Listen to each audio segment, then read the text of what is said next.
Alors l'histoire remonte à quelques années. On a cherché des virus sur pas mal d'animaux, pas mal de rongeurs, pas mal de carnivores, et on avait un peu oublié les chauves-souris.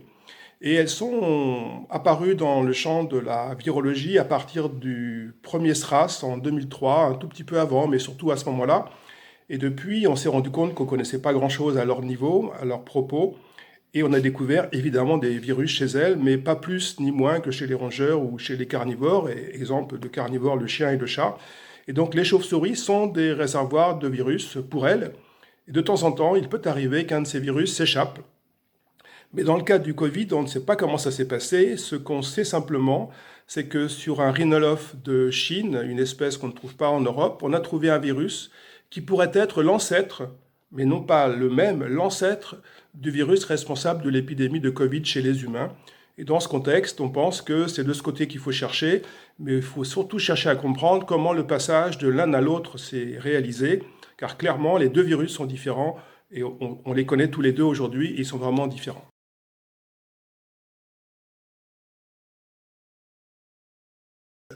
Alors, l'hypothèse se fonde sur la comparaison de virus. On a isolé le virus qui rend les gens malades et qui parfois les rend très malades. Et on a identifié un certain nombre de virus de chauves-souris, mais d'autres espèces animales aussi, de mammifères. Et donc, c'est les chauves-souris qu'on a trouvé, les séquences virales, c'est le code, c'est la structure des protéines qui constituent ce virus.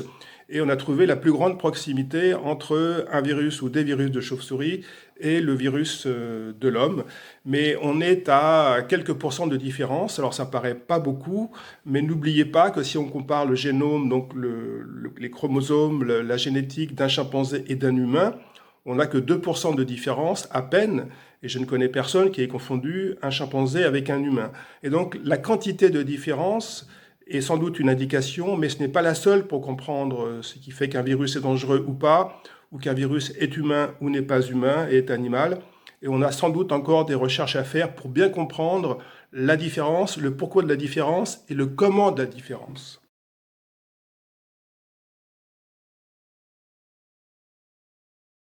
Alors on reste entre mammifères, l'homme est un mammifère, un peu différent des autres, en tout cas c'est lui qui a cette impression-là, on est tous différents les uns des autres, en fait toutes les espèces de mammifères sont différentes de toutes les autres, et simplement chez les chauves-souris, on a une diversité qui nous fait penser que c'est de ce côté-là qu'il faut trouver le passage.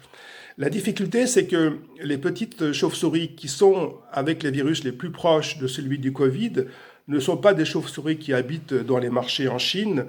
À ma connaissance, à confirmer, ne sont pas des chauves-souris qui sont consommées, qui sont utilisées. Les chauves-souris qui sont mangées sont des roussettes, sont des grandes chauves-souris frugivores de la taille d'un pigeon, par exemple.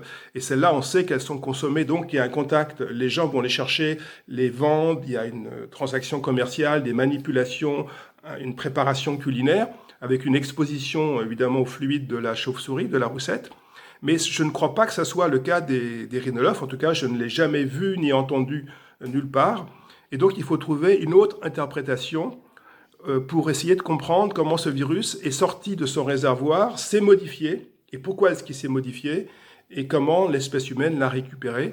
Mais on a quelques raisons de penser que c'est plutôt un comportement humain ou des comportements humains qui ont rapproché ce virus de la population humaine. Et on ne pense pas que ce soit les chauves-souris qui soient venus nous embêter en nous crachant des petits virus comme ça autour de nous. C'est plutôt une pratique humaine qui aurait permis de mettre en contact une espèce animale qui n'est pas la chauve-souris avec des humains, cette espèce animale ayant récupéré le virus de chauve-souris, et ça, on ne sait pas du tout comment elle aurait fait. Ce qui est certain, c'est que dans le cas du Covid-19, si vraiment le point de départ, et c'est encore une hypothèse, mais il y a quand même quelques arguments qui vont dans ce sens, c'est un des marchés de Wuhan, parce qu'il y a plusieurs marchés à Wuhan. Dès que la confirmation de l'épidémie a été posée en Chine, on sait que ce marché a été fermé, a été vidé de tout ce qu'il pouvait y avoir. Et donc aujourd'hui, en tout cas nous, en dehors de la Chine, nous n'avons aucune information sur la réalité des espèces présentes, sur la diversité de ces espèces, sur leurs origines, Chine, pas de Chine, est-ce qu'elles étaient rentrées légalement, est-ce qu'elles étaient rentrées de façon moins légale, voire pas légale du tout. Est-ce que les animaux étaient tous mélangés, ce qui fait qu'à un moment, il y avait des possibilités d'excrétion virale d'une espèce vers une autre, d'un animal vers un autre animal, avec une confusion, avec un mélange de virus possible? Tout ça, ce sont des conditions certainement possibles dans les marchés. J'en ai vu moi-même il y a quelques années, à l'époque du SARS-1, et clairement, on avait des conditions idéales pour tester des transmissions de virus entre individus de différentes espèces, et évidemment vers les humains aussi. Mais le marché ayant été nettoyé, et comme ce n'est pas dans un pays où nous avons accès simplement, voilà, je ne sais pas si on n'aura jamais la réponse à cette question effectivement très importante.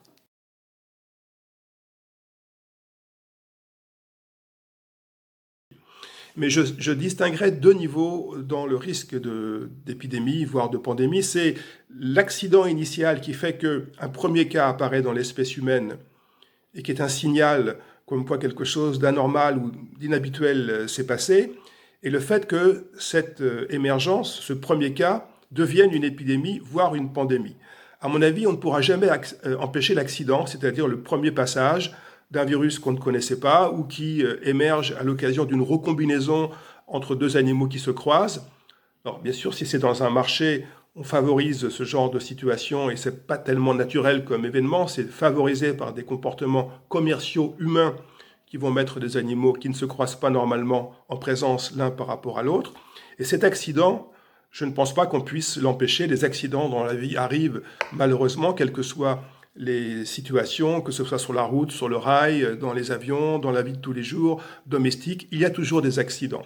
Par contre, là où on doit être vigilant, c'est qu'on doit avoir un système qui permet de prendre en compte cette émergence, d'avoir le signal qui s'allume pour dire « attention, quelque chose d'inhabituel s'est passé à tel endroit ».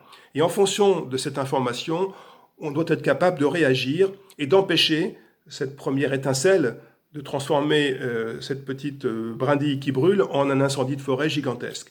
Et là, ce sont des travaux qui doivent combiner du terrain, de l'intervention et du laboratoire.